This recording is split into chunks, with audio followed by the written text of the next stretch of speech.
सभी लोगों को जय मसीह की गुड मॉर्निंग।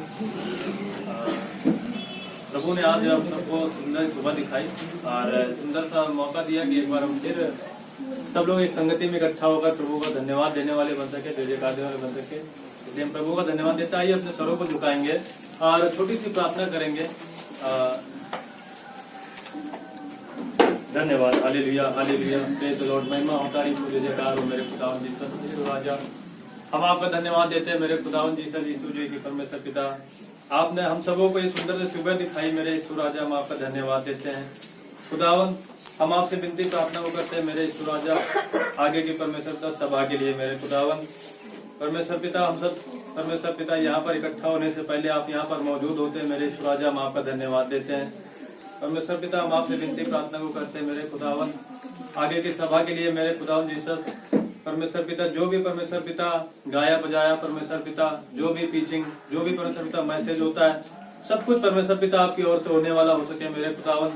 और परमेश्वर पिता सब कुछ आपको ग्रहण होने वाला हो मेरे खुदावन यीशु राजा। हम आपसे विनती प्रार्थना को करते हैं मेरे खुदावन परमेश्वर पिता। आज के मैसेज के लिए परमेश्वर पिता जो भी परमेश्वर पिता पास्टर जी देते हैं मेरे खुदावन, वो परमेश्वर पिता आपकी ओर से होने वाला हो सके। और परमेश्वर पिता उस मैसेज से हम सब आशीष को प्राप्त करने वाले बने मेरे खुदावन। और मेरे यीशु राजा हम आपसे विनती प्रार्थना को करते हैं, जितने भी भाई बहन लोग परमेश्वर पिता अभी नहीं आए हुए हैं रास्ते में मेरे खुदावन, उनको आप सुरक्षित लेकर आने वाले बने मेरे खुदावन परमेश्वर पिता। हम आपसे विनती प्रार्थना को करते हैं वो मेरे यीशु राजा, आपका आशीष, आपका अनुग्रह, आपका खिदमत और जलाल परमेश्वर पिता आज यहाँ पर बरसने वाला हो सके मेरे खुदावन। और परमेश्वर पिता आपके परमेश्वर पिता आशीष को हम सब प्राप्त करने वाले बने मेरे यीशु राजा परमेश्वर पिता। आपने मेरी छोटी सी विनती प्रार्थना को सुना मेरे यीशु राजा। इस छोटी सी विनती प्रार्थना हम आपके मीठे और मधुर नाम से मांग लेते हैं, सुनो और ग्रहण करें हमारे नाम से, आमीन। संभाल प्रभु जी जीवन के हर पल में, संभाल प्रभु जी जीवन के हर पल में। अब तक हमको संभाला तूने, आगे भी अगुवाई कर। अब तक हमको संभाला तूने, आगे भी अगुवाई कर। संभाल प्रभु जी जीवन के हर पल में, संभाल प्रभु जी जीवन के हर पल में। मुझे बच्चों को पंखों तले छिपाती, ऐसे मुझे बच्चों को पंखों तले छिपाती, वैसे ही तेरी छाया शरण है हमारी, वैसे ही तेरी छाया शरण है हमारी। संभाल प्रभु जी जीवन के हर पल में, संभाल प्रभु जी जीवन के हर पल में। वादा यीशु ने किया छोड़े न कभी मुझे, वादा यीशु ने किया छोड़े न कभी मुझे। जीता है रूप मेरा तेरी बराबरी, जीता है रूप मेरा तेरी बराबरी। संभाल प्रभु जी जीवन के हर पल में, संभाल प्रभु जी जीवन के हर पल में। सनातन के यहोवा तू ही हमारा गढ़ है, सनातन के यहोवा तू ही हमारा गढ़ है। मेरे वचन से मेरे जीवन में ज्योति जले, मेरे वचन से मेरे जीवन में ज्योति जले। संभाल प्रभु जी जीवन के हर पल में, संभाल प्रभु जी जीवन के हर पल में अब तक हमको संभाला तूने आगे अगुवाई कर अब तक हमको संभाला तूने आगे अगुवाई कर प्रभु जी जीवन के हर पल में प्रभु जी जीवन के हर पल में उसने रास्तों से ढूंढा मेरी आत्मा को चंगा किया उसने रास्तों से ढूंढा मेरी आत्मा को चंगा किया गरीबों के किनारे अब कुआं पड़ा गरीबों के किनारे अब कुआं पड़ा उसने रास्तों से ढूंढा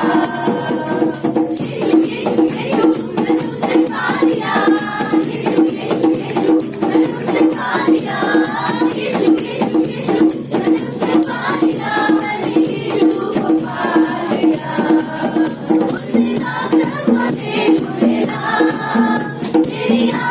को चंगा किया मेरी आत्मा को चंगा किया गरीबों के किनारे अब कुआं पड़ा गरीबों के किनारे अब कुआं पड़ा उसने रास्तों से ढूंढा मैंने उसे पा लिया मैंने उसे पा लिया मैंने उसे पा लिया मैंने यीशु को पा लिया मैंने यीशु को पा लिया मैंने यीशु को पा लिया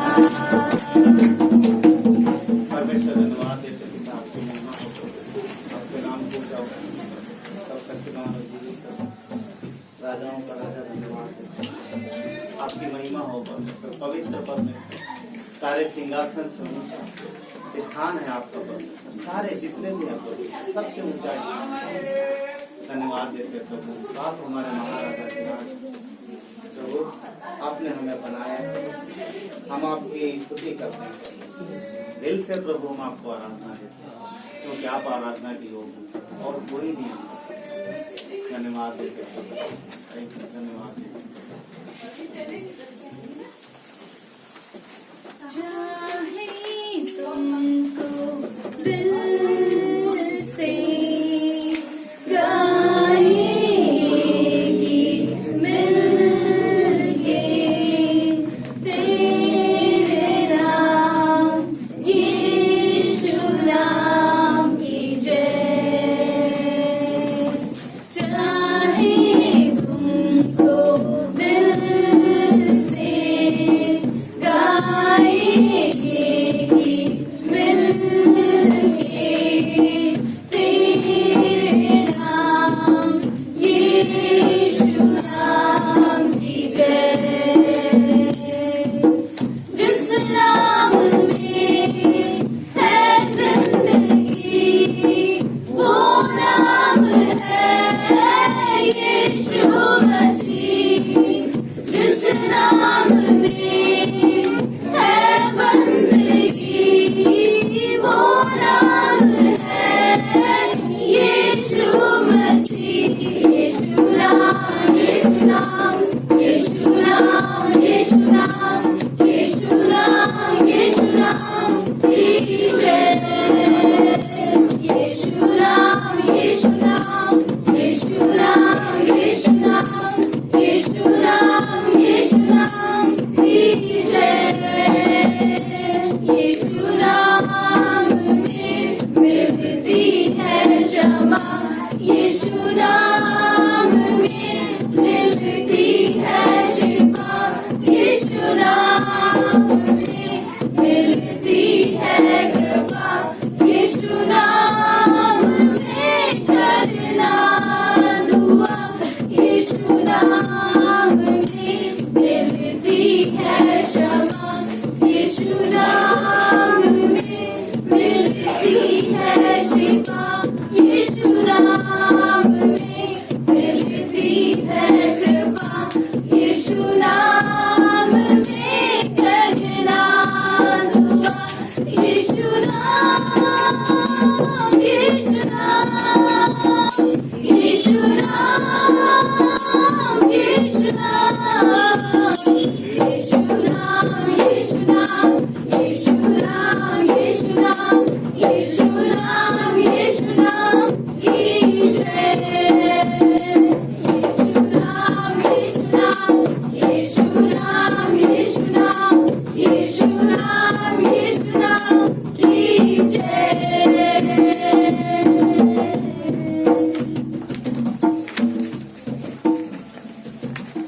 धन्यवाद परमेश्वर पिता। प्रभु धन्यवाद करते हैं परमेश्वर, आपके नाम की जय जयकार करते हैं पिता, क्योंकि आपके जैसा दूसरा कोई नहीं है परमेश्वर, जो आदर के योग्य हो, जो जय जयकार के योग्य हो। प्रभु यीशु, आप जैसा कोई नहीं है प्रभु, हमें पूरा यकीन है परमेश्वर और पिता, इसलिए हम आपकी महिमा करते हैं पिता। धन्यवाद प्रभु। या अंधेरों में परमेश्वर आप हमें रोशनी दिखाते हो, हमारे लिए परमेश्वर ज्योति जलाते हो परमेश्वर, ताकि हम सब कुछ साफ साफ देख सकें और पिता आपके पास आ सके। धन्यवाद परमेश्वर, धन्यवाद प्रभु यीशु। तुमसा कोई नहीं, तुमसा कहीं नहीं,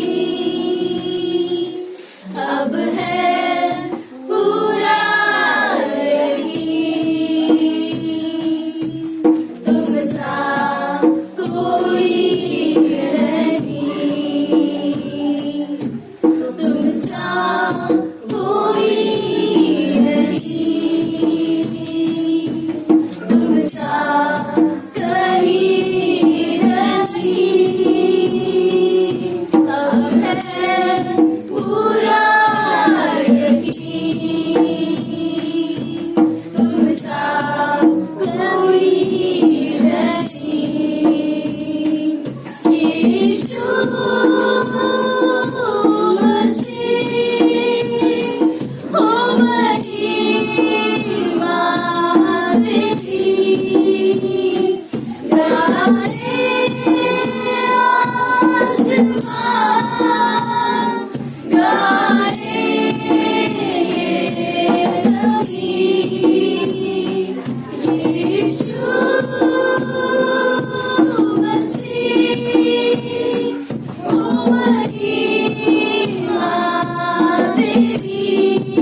धन्यवाद परमेश्वर पिता, धन्यवाद परमेश्वर, राजाओं के राजा, प्रभु के प्रभु, सर्वशक्तिमान परमेश्वर, धन्यवाद करते हैं पिता।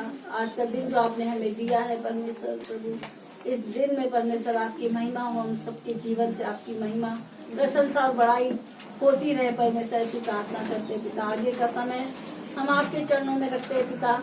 पास्टर जी के लिए भी प्रार्थना करते हैं पिता, आप अगुवाई करना और उनके मुख के द्वारा परमेश्वर हम सबसे बातें करना परमेश्वर। आज के दिन में हम सबके हृदय को खोलना, आत्मिक कानों को खोलना परमेश्वर पिता, हम आपकी आवाज को सुनने पाए परमेश्वर। जो संदेश होगा पिता प्रभु, हम सबके हृदय को छूने पाए पिता, और आज के दिन परमेश्वर हम सब आपके आशीषों से भर सके, आपकी आत्मिक शांति और पिता आपका आनंद हमारे जीवन में भरने पाए पिता। धन्यवाद करते आपके अनुग्रह और प्रेम के लिए, आपकी दया के लिए धन्यवाद करते हैं परमेश्वर। राजाओं के राजा, प्रभु के प्रभु, सर्वशक्तिमान, आपकी जय जयकार करते हैं, धन्यवाद देते हैं। थैंक यू, धन्यवाद।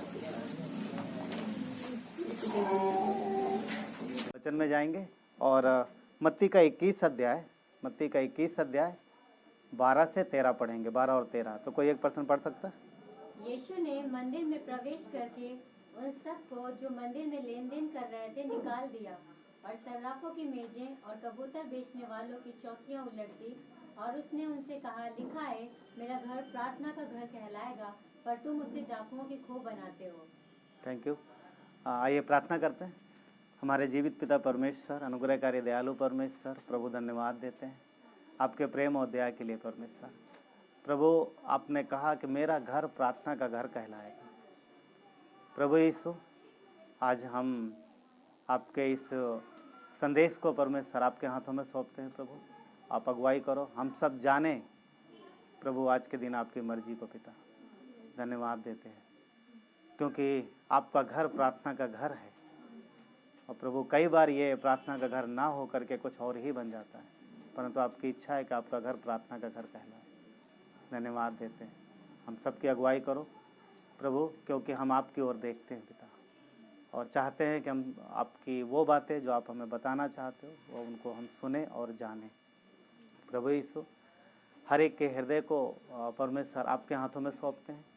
प्रभु किसी भी तरीके से कोई डिस्टर्बेंस ना होने पाए पिता, संदेश के दौरान प्रभु उनके मन को, उनके प्रभु हृदय को, हर एक व्यक्ति के हृदय को परमेश्वर प्रभु आपकी ओर लगाते हैं पिता। आप सुरक्षा देना परमेश्वर, धन्यवाद देते हैं, आपकी महिमा करते हैं, प्रभु यीशु के नाम से मांगते हैं, आमीन आमीन। यीशु ने कहा मेरा घर प्रार्थना का घर कहलाएगा, राइट। सो इसके पहले कि हम लोग आगे बढ़े, एक मेमोरी वर्स है, मेमोरी वर्स है, अब वो दीजिए पर चलो। ठीक है, आपके पास पेपर है, राइट, ये वाला पेपर है, उसमें एक वचन दिया गया है, भजन संहिता 119 का 105। तो ये मेमोरी वर्स है, इसको लिख सकते हैं और इसे, क्योंकि ये हर समय हमारे और आपके जीवन के लिए बहुत ही उपयोगी है। भजन संहिता 119 का 105 क्या कहता है? तेरा वचन मेरे पाँव के लिए और मेरे मार्ग के लिए, प्रेज गॉड ना। तो ज़िंदगी भर वो हमारे लिए उजाला बना रहेगा, हमारे लिए वो दीपक का काम करता है ना। ठीक है, और पिछले वीक का कोई सबको याद है? ठीक है, कोई सुना सकता है? यस, हाँ। रोमियो 8 तक है, शरीर पर मन लगाना परंतु आत्मा पर मन लगाना जीवन और शांति। वाह, प्रेज गॉड, गुड, बहुत अच्छा ना। सबने याद किया? Very good. मैं भी आप विश्वास करता हूँ सबने याद किया ना। संदेश में चलते हैं, क्योंकि ये मत समझिएगा कि एक पर्सन ने सुनाया हो गया, अगली बार कोई और से भी ना, कोई और भी सुना सकता है, किसी और से भी ना। इसलिए परमेश्वर के साथ विश्वास योग रहिए। चलिए वचन में चलते हैं। हमने पढ़ा यीशु ने क्या बोला? मेरा घर किसका घर कहलाएगा? प्रार्थना का घर कहलाएगा। मेरा घर प्रार्थना का घर कहलाएगा, राइट। और हम देखते हैं कि परमेश्वर चाहता है कि उसके घर में प्रार्थना हो, उसके लोगों के जीवन में प्रार्थना हो ना। बाइबल में प्रार्थना का महत्व तो बहुत गहराई से दिया गया है। प्रार्थना जो है, 2-3 चीज़ें बहुत ज़रूरी हैं विश्वासी जीवन में। क्या है? वचन, प्रार्थना, संगति। एक महान प्रचारक थे, उनका नाम मुझे इस समय याद नहीं आ रहा। किसी ने उनसे पूछा कि मुझे ये बताइए कि प्रार्थना जरूरी है या वचन जरूरी है? हाँ, तो प्रार्थना जरूरी है या फिर वचन जरूरी है? तो उन्होंने उत्तर दिया, ओके ठीक है हम बताएंगे, परंतु मुझे ये बताओ, जिसने पूछा था उससे उन्होंने बोला कि मुझे ये बताओ, सांस लेना जरूरी है या सांस छोड़ना जरूरी है? उन्होंने बोला दोनों। तो उन्होंने बोला दोनों जरूरी है। प्रार्थना और वचन उतना ही जरूरी है जितना हम अपने जीवन में सांस लेते हैं और सांस को छोड़ते हैं। तो यदि आप सिर्फ प्रार्थना कर रहे हैं और वचन में नहीं है, वचन के अनुसार नहीं चल रहे हैं, तो फिर वो आधा अधूरा, मतलब आप सांस खींच लिए पर छोड़ नहीं रहे हैं, तो अंदर कैसा हो जाएगा पूरा, अब निकल, सांस छोड़ नहीं रहे हैं तो क्या होगा, रिलैक्स नहीं होगा ना, या फिर छोड़ दिया सांस फिर अंदर नहीं ले रहे। तो इसलिए दोनों जरूरी है। तो वचन और प्रार्थना दोनों इम्पॉर्टेंट है। तो आज हम जिस विषय पे बात करेंगे वो है प्रार्थना। प्रार्थना के ऊपर बात करेंगे। बाइबल में सबसे पहले प्रार्थना जो है वो शब्द मिलता है उत्पत्ति के 4 अध्याय वचन 6 में। एक्चुअली प्रार्थना मिलती है, प्रार्थना शब्द नहीं बोल सकते, पहले वहाँ पर प्रार्थना मिलती है और प्रार्थना शब्द भी वही है शुरू में ना। तो उत्पत्ति के 4 अध्याय वचन 26 में, और जहाँ पर लिखा है कि इसके बाद लोग प्रार्थना करने लगे। जिसका मतलब है कि प्रार्थना का मतलब है कि लोग परमेश्वर को पुकारने लगे। पुकारने लगे। कहाँ पर? उत्पत्ति के 4 अध्याय वचन 26 से।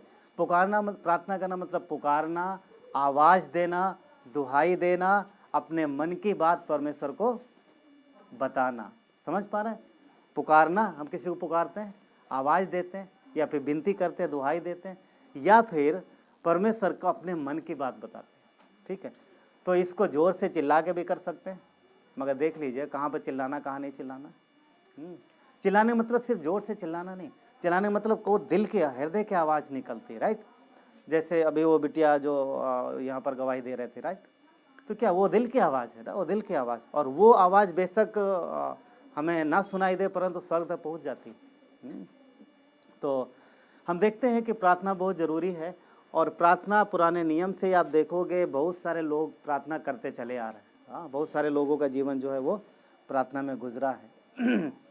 और अगर हम देखें उत्पत्ति 1 अध्याय से लेके 11 अध्याय के बाद परमेश्वर बुलाता है किसको? अब्राहम को।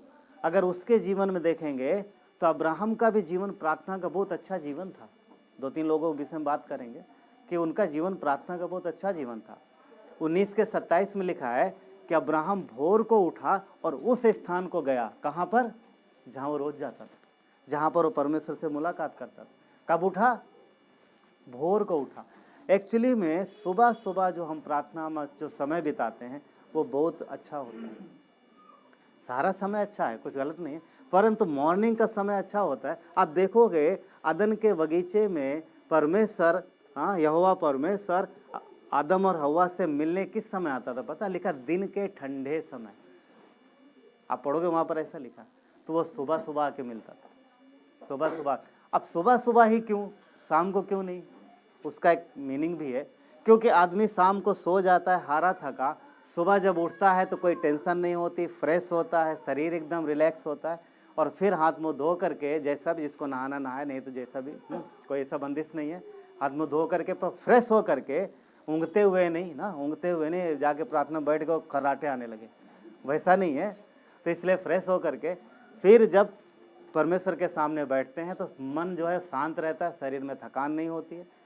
तो ये कई सारी चीज़ें हैं, और ये इसलिए अच्छा है कि सुबह सुबह। तो हम शुरुआत से देखते हैं सुबह सुबह सब लोग परमेश्वर के सामने जाते थे। तो अब्राहम भी खड़ा होता था परमेश्वर के सामने। अब प्रार्थना की पोजीशन की अगर बात करें तो अब देखोगे कि यहाँ पर अब्राहम खड़ा है।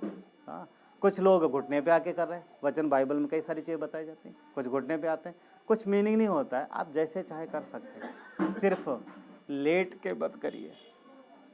लेट के प्रार्थना करने का एक ही समय है जब आप उठ नहीं पा रहे हैं। आप उठ नहीं पा रहे, बिस्तर पर एकदम पड़े हुए हैं, नहीं उठ पा रहे, तब पुकार सकते हैं प्रभु मेरी मदद। ओके ठीक है, हाँ वो चलता है, पर आप जब उठ सकते हैं सब कुछ कर। कुछ लोग, एक दिन मुझसे किसी ने पूछा, भैया क्या लेटे लेटे प्रार्थना कर सकते हैं? यही उत्तर दिया, कर सकते हो आप, पर जब आप उठ नहीं पा रहे हो, किसी को कोई टिका के उठा रहा है आपको, तब है अलाउ। बाकी तो आप स्वस्थ हैं तो फिर आप उठ के प्रार्थना करें। क्यों? परमेश्वर आदर के योग्य है। क्या कोई माननीय व्यक्ति जब हमारे घर आता है तो हम लेटे लेटे आ जाओ भाई आ जाओ, हाँ? नहीं ना, वो आदर के योग्य है ना। इसलिए हमें तो परमेश्वर के सामने खड़े भी हो सकते हैं, खड़े होकर भी प्रार्थना कर सकते हैं आप। तो प्रार्थना की ज़्यादा कोई वैसे पोजीशन नहीं, बाकी हम सब लोग जानते हैं। अब्राहम के जीवन में आप देखोगे दो चीज़ें दिखती हैं, वेदी और प्रार्थना। वो जहाँ भी जाता है वेदी बनाता है और फिर प्रार्थना। वेदी और प्रार्थना, वेदी और प्रार्थना दो चीज़ें दिखती हैं। हाँ, समझ पा रहे? वेदी पे बलिदान चढ़ाता है, वेदी बना के छोड़ नहीं देता, वो बलिदान चढ़ाता है। वो परमेश्वर को धन्यवाद देता है कि प्रभु जो तूने मुझे दिया है, हाँ वो सब तेरा है, वो सारी चीज़ें हैं, परमेश्वर मेरी ओर से भेंट ग्रहण कर। वो बलिदान देता है। और ये बलिदान पता है किस बात पे विश्वास करता है? अदन के बगीचे में है ना, इधर में अदन के बगीचे में जो मेमना मारा गया था, ये उसका प्रतीक है। क्यों? क्योंकि जो बलिदान देगा, बलिदान चढ़ाएगा, वो विश्वास करता है कि मेमना मेरे पापों के लिए मर रहा, राइट? और रियल मेमना कब मरा? क्रूस पर। हाँ, तो अब्राहम के जीवन में हम देखते हैं ना, आराधना और प्रार्थना।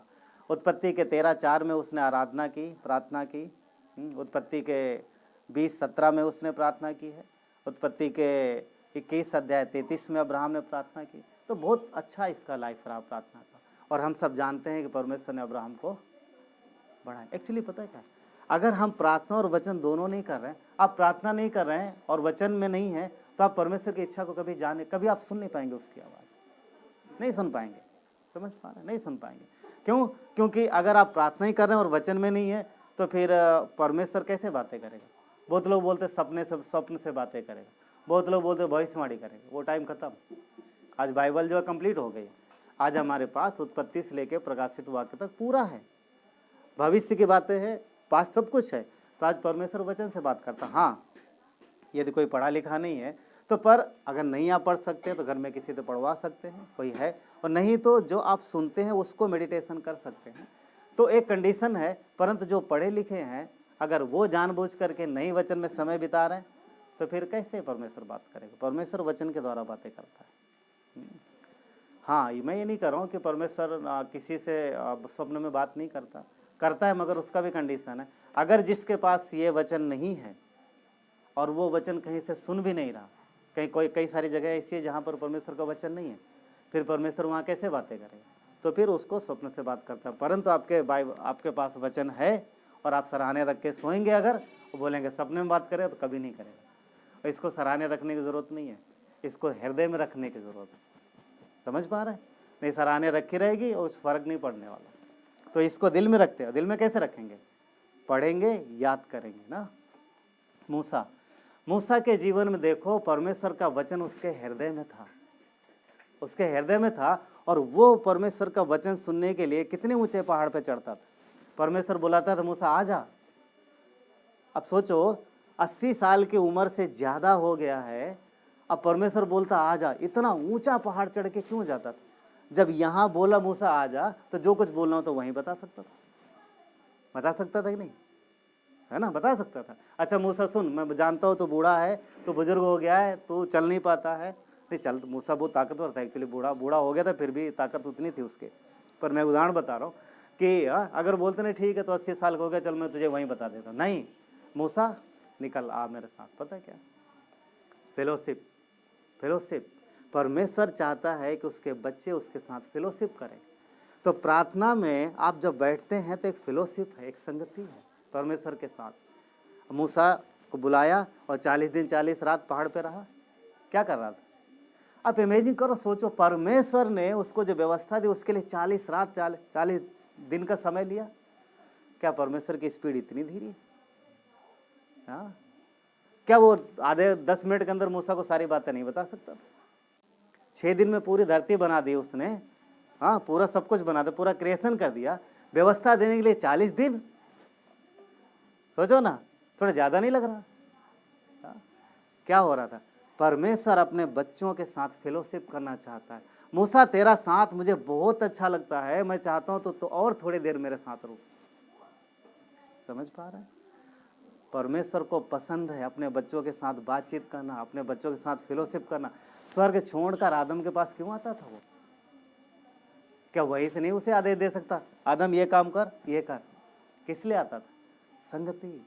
जैसे माता पिता अपने बच्चों के साथ रहना खेलना पसंद करते हैं, परमेश्वर वैसे ही अपने बच्चों के साथ फेलोशिप करना, संगति करना पसंद करता है।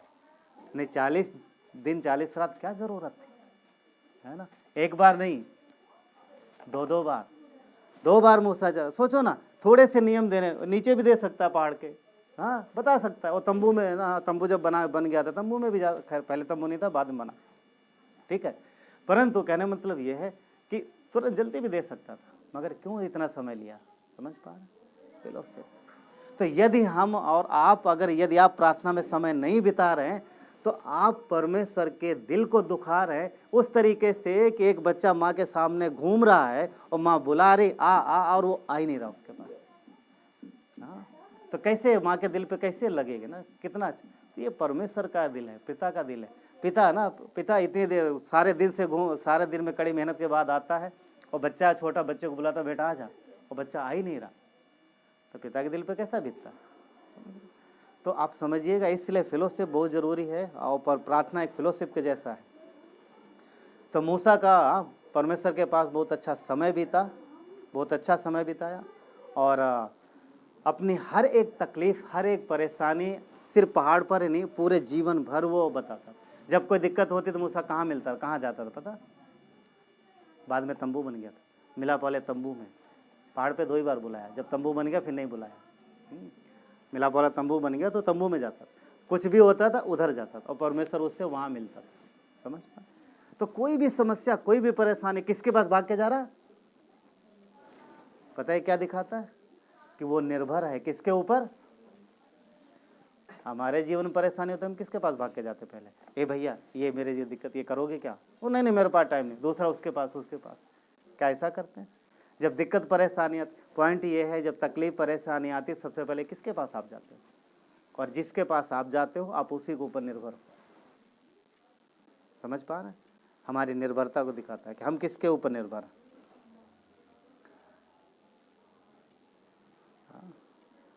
मूसा के बाद किसका नंबर आया? यीशु का। यीशु, जोशुआ ना, इंग्लिश में जोशुआ बोलते हैं। यीशु। जब मूसा 40 दिन के लिए पहाड़ पे गया तो जोशुआ भी साथ में जाता था, पर ये बीच में रुक जाता था। परमेश्वर ने इसको क्यों नहीं बुलाया? क्योंकि इसको बुलाया नहीं, मूसा को बुलाया था। परंतु इसको फेलोशिप इतना पसंद थी, किसकी? मूसा की। और परमेश्वर की बात सुनने के लिए सबसे पहले मुझे चाहिए, मुझे फेलोशिप, मुझे परमेश्वर ने जो भी बताया मुझे जानना है। तो वो संगति के लिए वो भी बहुत उतावला रहता था, इसलिए बिना बुलाए मूसा के साथ चला जाता था। आप एक चीज वहां पर देखोगे, परमेश्वर ने यीशु को बुलाया नहीं, मगर ये गया, पर कहीं नहीं लिखा है कि परमेश्वर ने कहा हो कि मूसा जोशुआ रोक दे, ये ना है तेरे पीछे। परमेश्वर कभी भी किसी को अपने पास आने के लिए रोकता नहीं, परंतु मूसा ने उसको बोला तू यही रोक, क्योंकि परमेश्वर ने मुझे बुलाया, है ना। और वो भी वहीं रहा सेम टाइम तक। मूसा के बाद किसका नंबर आया? यीशु का। हाँ, यीशु का नंबर आया। यीशु ने जब नदी पार कराया सबको, यरीहो सामने था, यरीहो की दीवार सामने थी, और उसके लिए क्या किया उसने? जिसने पढ़ा सबको पता होगा, 7 दिन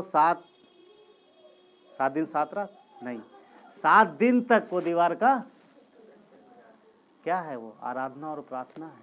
पता? आराधना और प्रार्थना है। 7वें दिन दीवार, समझ रहा है, प्रार्थना है। एस्तर जानते हैं?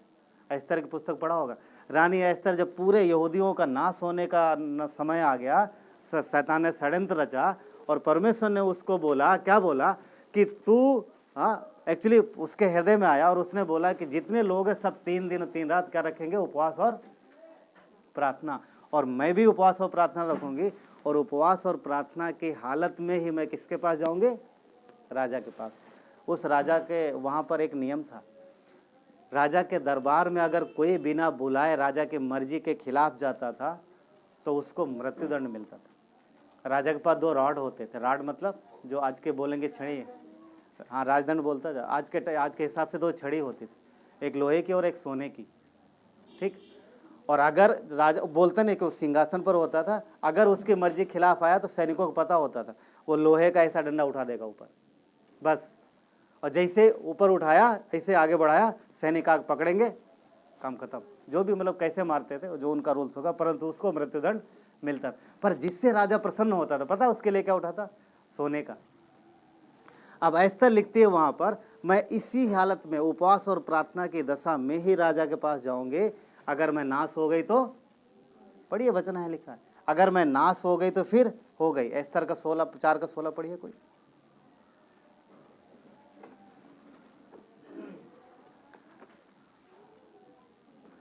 एस्थर का 4 का 16।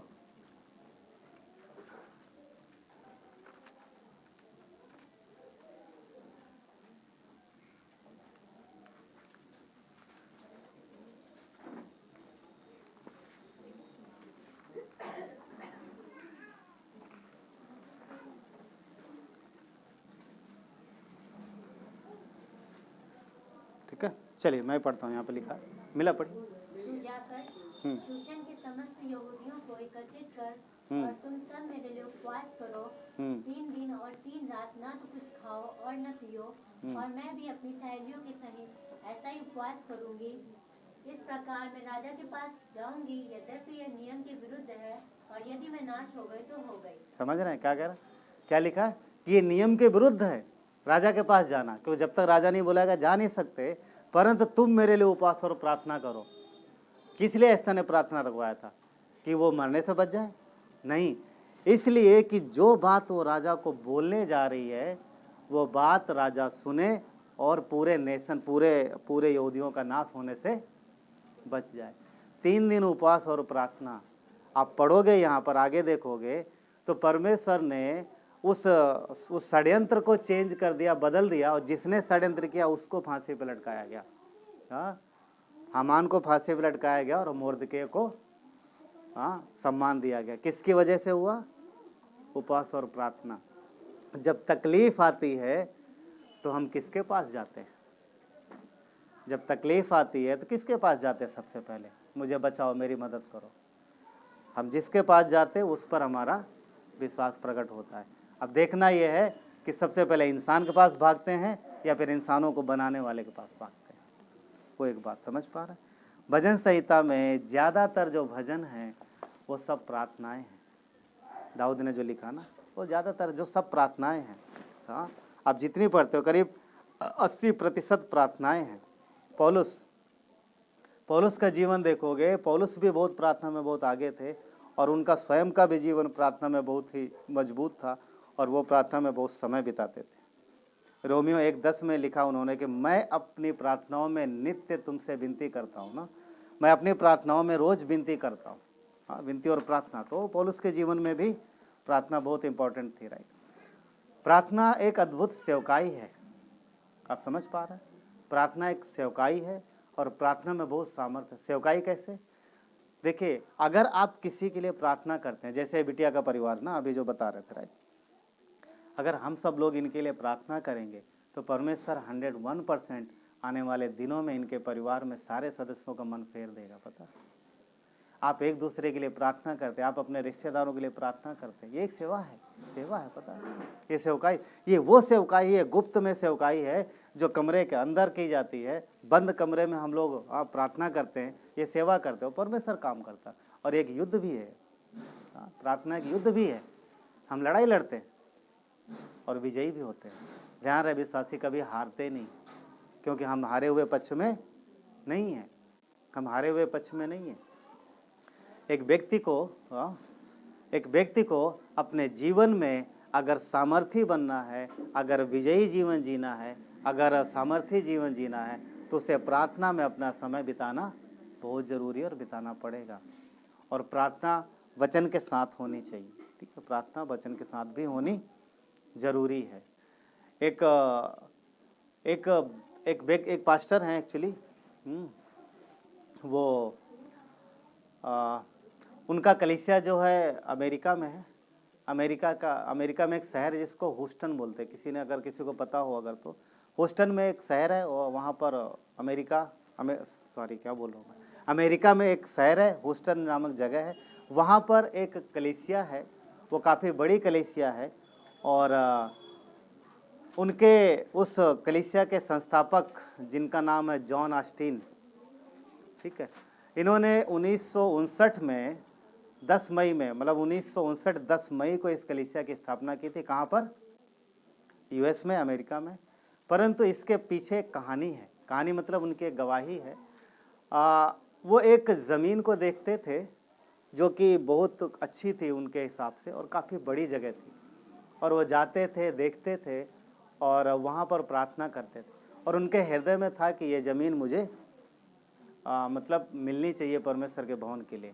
तो उन्होंने पता किया, बात किया किसकी ज़मीन है, और तो किसी कंपनी की ज़मीन थी, और उन्होंने उस कंपनी से बात की तो कंपनी ने कुछ बोला मुझे बेचना नहीं है, पर फिर भी उन्होंने बोला मुझे वो खरीदना है।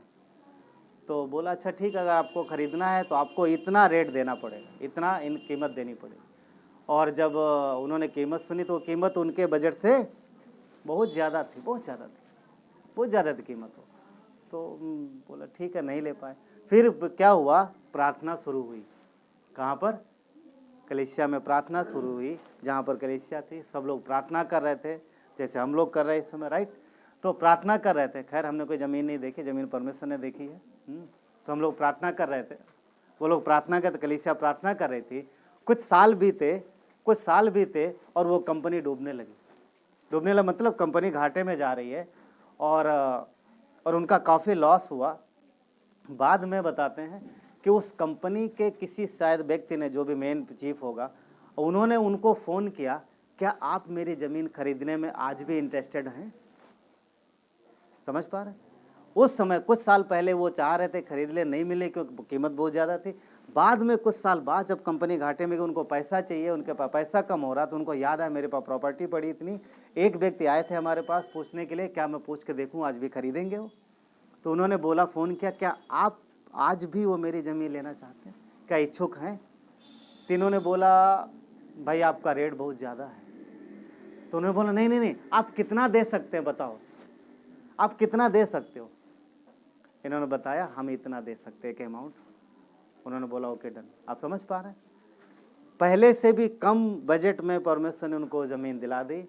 आज 50,000 लोगों का वहाँ पर कलीसिया है। आप समझ पा रहे हैं? कौन है ये? परमेश्वर। कैसे हुआ? सिर्फ और सिर्फ प्रार्थना, विश्वास और प्रार्थना। विश्वास और प्रार्थना के द्वारा बहुत कुछ चीज़ें हो सकती हैं हमारे जीवन में, बहुत चीज़ें हो सकती हैं। स्वयं यीशु मसीह भी अपने जीवन में व्यक्तिगत प्रार्थना करते थे, पता है, हम सब जानते हैं ना। मरकुस के 1:35 में लिखा है कि भोर को दिन निकलने से बहुत पहले वो उठकर एक स्थान में गया जहाँ पर वो प्रार्थना करने लगा। आप यीशु के जीवन में देखोगे प्रार्थना का जीवन बहुत मिलेगा। वो चेलों को सबको छोड़ देता था, अकेले जाके प्रार्थना करता था। आप सोच सकते हो, वो तो स्वयं परमेश्वर, पिता पुत्र पवित्र आत्मा तो तीनों एक ही है परमेश्वर ना, तो उसको प्रार्थना क्या जरूरत है? क्यों? क्योंकि वो एक ही है, उसे फेलोशिप करना। दिन भर उसने सेवकाई की है, दिन भर इधर उधर गया है, हाँ सारा जो भी है। अब सुबह उठ करके सबसे पहले किसके साथ समय बिता रहा है? पिता के साथ। सबसे पहले किसकी आवाज़ सुनना? अपने पिता के। क्यों? दिन भर काम करना है, मेहनत करना, जाना है इधर उधर। मैं किधर जाऊं? परमेश्वर बताए किधर जाना। और हम लोग क्या करते हैं? तो रुक, मैं शाम को आके मिलता हूँ। समझ पा रहे हैं? नहीं प्रभु ठीक है, पर मेरे पास टाइम नहीं है, थोड़ा लेट हो रहा, देख रहा हूँ ना समय ज़्यादा, बाद में मिलते हैं। ऐसा करते हैं हम लोग, राइट। पॉइंट क्या है कि जब यीशु मसीह सुबह उठ के सबसे पहले परमेश्वर के पास जाते थे, तो क्या हम उससे ज़्यादा सामर्थ्य हैं जो हमें उसकी ज़रूरत नहीं? पॉइंट पता है क्या? हम उस पर निर्भर ही नहीं है। हमको लगता है कि हम अपने जीवन का सारी चीज़ें खुद से कर लेंगे, मेरे पास बहुत ताकत है, मेरे पास बहुत बुद्धि है। परंतु मनुष्य की बुद्धि, मनुष्य की समझ बहुत थोड़ी है।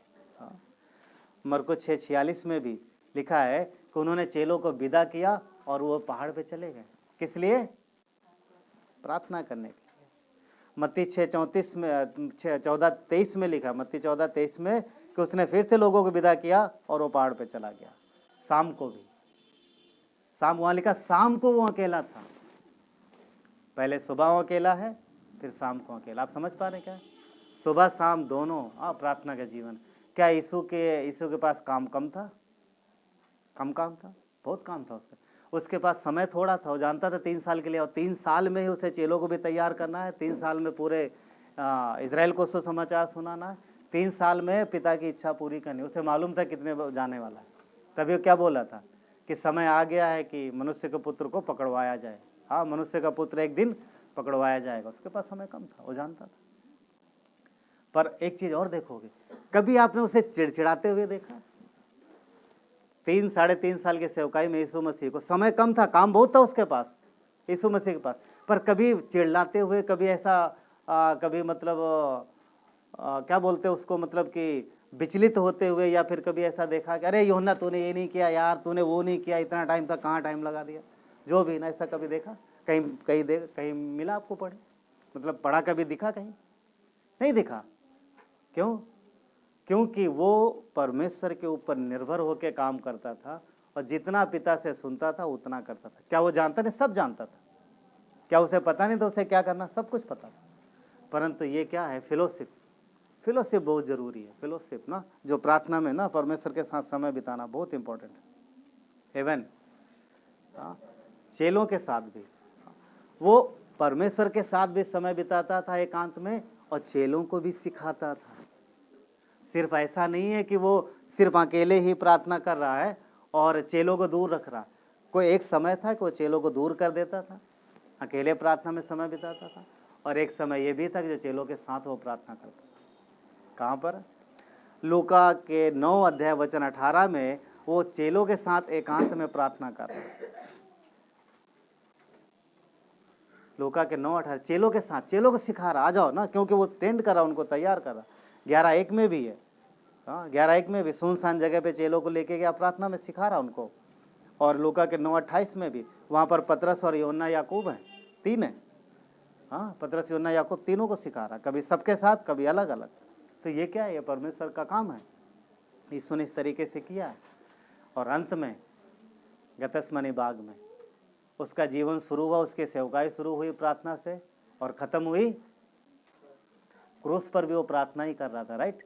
गतसमनी बाग में जाने से जब गया, तब भी क्या करने गया था? चेलों को छोड़ा और प्रार्थना करने गया। और चेले इधर सो गए सब। वापस आता, क्या तुम एक घड़ी भी मेरे साथ जाग नहीं सकते?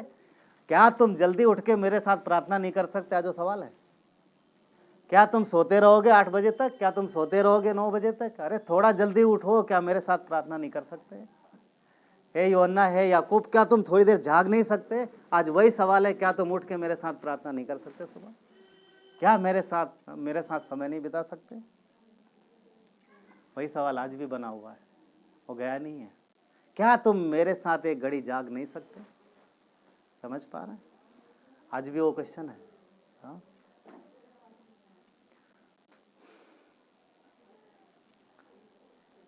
प्रेरितों काम के 12:5 में यीशु के जाने के बाद कलीसिया की प्रार्थना है। यीशु के जाने के बाद कलीसिया की प्रार्थना है। कलीसिया ने प्रार्थना की और वहां पर अद्भुत रीत से काम हुआ। अद्भुत रूप से काम हुआ, सारे बंधन खुल गए। राइट? आज कलीसिया जब प्रार्थना कर रही थी ना, कलीसिया प्रार्थना कर दे। प्रेरितों काम के 12:5 में चलते 1 मिनट के लिए।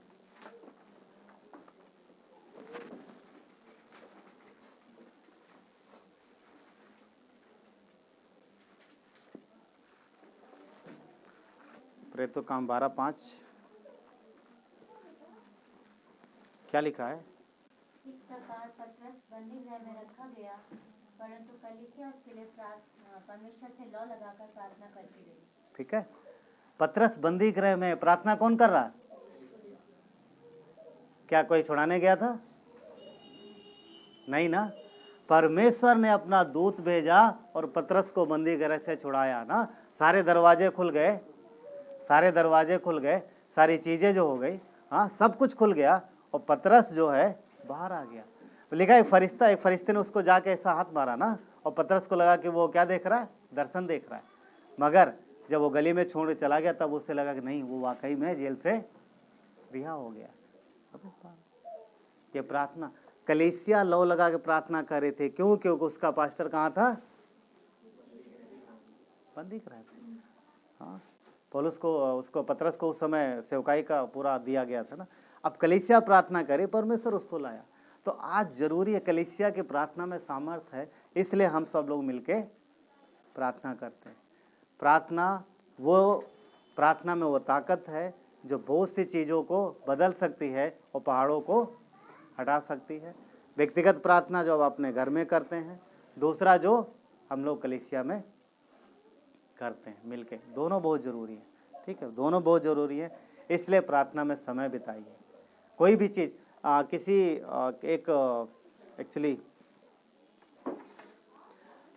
एक प्रीचर ने बोला था ये बात कि प्रार्थना उस हाथ को चलाती है जो सारी दुनिया को चलाता है। समझ पाए? प्रार्थना उस हाथ को चलाती है जो सारी दुनिया को चलाता है। तो इसलिए हमें प्रार्थना में समय बिताना जरूरी है और परमेश्वर के साथ समय बिताइए। क्या तुम मेरे साथ 1 घंटा 1 घड़ी नहीं बिता सकते? क्या तुम मेरे साथ 1 घड़ी प्रार्थना नहीं कर सकते? क्या तुम मेरे साथ 1 घड़ी जाग नहीं सकते? समझ पा रहे? चलिए आइए प्रार्थना करते हैं। हमारे जीवित पिता परमेश्वर, अनुग्रहकारी दयालु परमेश्वर, प्रभु धन्यवाद देते हैं आपके प्रेम और दया के लिए। पिता, आपकी महिमा हो परमेश्वर, आपके नाम को ऊंचा उठाते हैं प्रभु। प्रभु, आपकी इच्छा है कि हम आपके साथ फेलोशिप करें। आदम से लेकर के प्रभु आज तक आप अपने बच्चों के साथ फेलोशिप करना चाहते हो, और कई बार हम ऐसे हठी हो जाते हैं कि प्रभु कि हम आपकी सुनते नहीं। परमेश्वर, धन्यवाद देते हैं आपके प्रेम और दया के लिए। प्रभु यीशु, हम सब आपके साथ प्रार्थना में प्रभु मजबूत, आपके साथ प्रभु एक हमारा मजबूत रिश्ता हो। प्रभु, आप देखते रहते हो अपने बच्चों की ओर, और एक सवाल है परमेश्वर आपके पास, क्या तुम मेरे साथ 1 घड़ी बैठ नहीं सकते? क्या तुम मुझसे बातें नहीं कर सकते? क्या तुम मेरे पास नहीं आ सकते? प्रभु, वचन कहता है कि वचन में लिखा है कि वचन नज़दीक है और मुंह में है। प्रभु, परमेश्वर दूर नहीं हो, हमारे अंदर है। वचन कहता है कि परमेश्वर का मंदिर हम हैं। यीशु ने कहा मेरा घर प्रार्थना का घर कहलाएगा। और प्रभु यीशु, जबकि हम आपके लोग हैं, कलीसिया आपकी है प्रभु, कलीसिया आपका घर है परमेश्वर, तो ज़रूरी है कि कलीसिया में प्रार्थना हो, हमारे जीवन में प्रार्थना हो। धन्यवाद देते हैं प्रभु, आपकी महिमा करते हैं परमेश्वर, धन्यवाद देते हैं। सारा आदर गौरव महिमा आपको देते हैं। प्रार्थना विनती हमारे उद्धारकर्ता प्रभु यीशु मसीह के नाम से मांगते हैं। आमीन, आमीन।